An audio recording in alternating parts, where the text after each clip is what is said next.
బ్రహ్మ వైవర్త పురాణం ప్రకారం గర్భిణీలను చూస్తే పాముకు కళ్ళు కనిపించవట. అంతేకాదు, గర్భిణీలను పాము అస్సలు కాటేదట. అందుకు గల కారణాలేంటో ఇప్పుడు చూద్దాం. హిందూ మతంలో అనేక సంప్రదాయాలు, కట్టుబాట్లు, ఆచారాలు ఉన్నాయి. అందుకే ఇప్పటికీ సనాతన ధర్మంలోని కొన్ని విషయాలను ప్రతి ఒక్కరూ విశ్వసిస్తారు. కొందరైతే ఇలాంటి నమ్మకాలు, పౌరాణిక కథలను కూడా ముడిపెడతారు. అలాంటి నమ్మకాలలో ఒక విచిత్రమైన కథ గురించి ఇప్పుడు మీకు చెప్పబోతున్నా. దీని ప్రకారం పాములు గర్భిణులను కాటువేయవని చెబుతారు. గర్భిణీ స్త్రీలను చూసిన తర్వాత పాములకు కళ్ళు కూడా కనిపించవట. అంతేకాదు, మహిళలు గర్భంతో ఉన్నప్పుడు పాములు కనీసం అటువైపు కూడా రావట. దీనివల్ల మీకు ఆశ్చర్యం కలగొచ్చు. అయితే ఇలా ఎందుకు జరుగుతుంది, దీని వెనుక ఉన్న కారణాలేంటో మనం బ్రహ్మ వైవర్త పురాణం ద్వారా తెలుసుకోవచ్చు.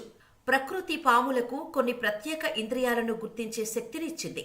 దానివల్ల అవి మహిళలు గర్భవతిగా ఉన్నారో లేదో సులభంగా గుర్తించగలవు. గర్భం దాల్చిన తర్వాత స్త్రీల శరీరంలో కొన్ని ప్రత్యేక అంశాలు ఏర్పడతాయి. అలాంటి వాటిని పాములు సులభంగా గుర్తించగలవు.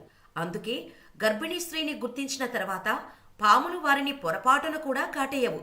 ఇది వినడానికి కొంత వింతగా ఉన్నా వాస్తవమనే చాలా మంది అంటున్నారు. అందుకు గల పూర్తి వివరాలను బ్రహ్మ వైవర్త పురాణంలో తెలుసుకుందాం. బ్రహ్మ వైవర్త పురాణం ప్రకారం ఒకప్పుడు గర్భిణీ స్త్రీ ఈశ్వరుని ఆలయంలో కూర్చొని శివుని గురించి తపస్సు చేస్తుంది. ఆ సమయంలో తను తపస్సులో మునిగిపోయి ఉంటుంది. అప్పుడు 2 పాములు గుడిలోకి వచ్చి గర్భిణీని ఇబ్బంది పెట్టాయి. దీంతో ఆ మహిళ దృష్టి మరలింది. తన తపస్సుకు భంగం కలిగించినందున ఆ గర్భిణీలో పెరుగుతున్న బిడ్డ ఇక నుంచి గర్భిణీ స్త్రీల దగ్గరకు వెళ్లే పాము అంధుడిగా మారుతుందని నాగవంశం మొత్తానికి శాపం విధించింది.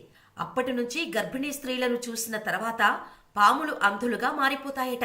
అంతేకాదు, గర్భిణీలను కాటేయవు అనే విషయం కూడా ప్రచారంలోకి వచ్చింది. గర్భిణీ స్త్రీలకు పాములు కనీసం కలలో కూడా కనిపించవట. ఈ కథనం ప్రకారం స్త్రీ గర్భం నుంచి పుట్టిన బిడ్డ తర్వాత శ్రీ గోగాజీదేవ్, శ్రీ తేజాజీదేవ్, జహర్వీరుదేవ్ అని పిలువబడింది. గర్భిణీ మహిళలకు పాములు కాటు వేయకపోవటానికి మత విశ్వాసాలే కాదు, శాస్త్రీయ కారణాలు కూడా ఉన్నాయి. మహిళలు గర్భం దాల్చిన తర్వాత శరీరంలో కొన్ని మూలకాలు ఏర్పడి అనేక మార్పులు చోటు చేసుకుంటాయని శాస్త్రవేత్తలు చెబుతున్నారు. అందులో ముఖ్యమైన అంశం హార్మోన్ల స్రావం. అందుకే గర్భవతిగా ఉన్నప్పుడు మహిళల స్వభావాలు, ఆసక్తి, రంగు తదితర వాటిల్లో మార్పు వస్తుంది. బహుశా పాములకు ఈ హార్మోన్ మహిళ శరీరంలో మార్పు వచ్చిందని తన దగ్గరికి రాకుండానే దారిని మార్చుకొని ఉండొచ్చని శాస్త్రవేత్తలు చెబుతున్నారు. అయితే దీని గురించి ఎక్కడా స్పష్టత లేదు. ఇవి కేవలం శాస్త్రీయ ఊహాగానాలే. గర్భిణీ స్త్రీలు పాములను ఎప్పటికీ చంపకూడదు. వీరే కాదు, ఎవ్వరూ పాములను చంపకూడదు. హిందూ మత విశ్వాసాల ప్రకారం పాములను చంపడం మహాపాపంగా పరిగణిస్తారు. గర్భిణీ స్త్రీలను పాములు ఎందుకు కాటేయవు అనే దానిపై ఇప్పటిదాకా ఎలాంటి పరిశోధన జరగలేదు. గర్భవతి సమయంలో పాములు దగ్గరకు రావటం వల్ల మీకు తెలుసో లేదా తెలియకో మీకు పుట్టబోయే బిడ్డకు హాని జరగచ్చు. గర్భవతిగా ఉన్న సమయంలో మీ చుట్టుపక్కల పాములు కనిపిస్తే జాగ్రత్తగా ఉండాలి. గర్భిణీ స్త్రీల వద్దకు పాములు వస్తే వాటికి కళ్ళు కనిపించవనే ప్రచారం ఎప్పటి నుంచో ఉంది. ఈ కారణంగా చాలా మంది హిందూ మహిళలు పాము నీడ తమపై పడకుండా జాగ్రత్తలు తీసుకుంటారు.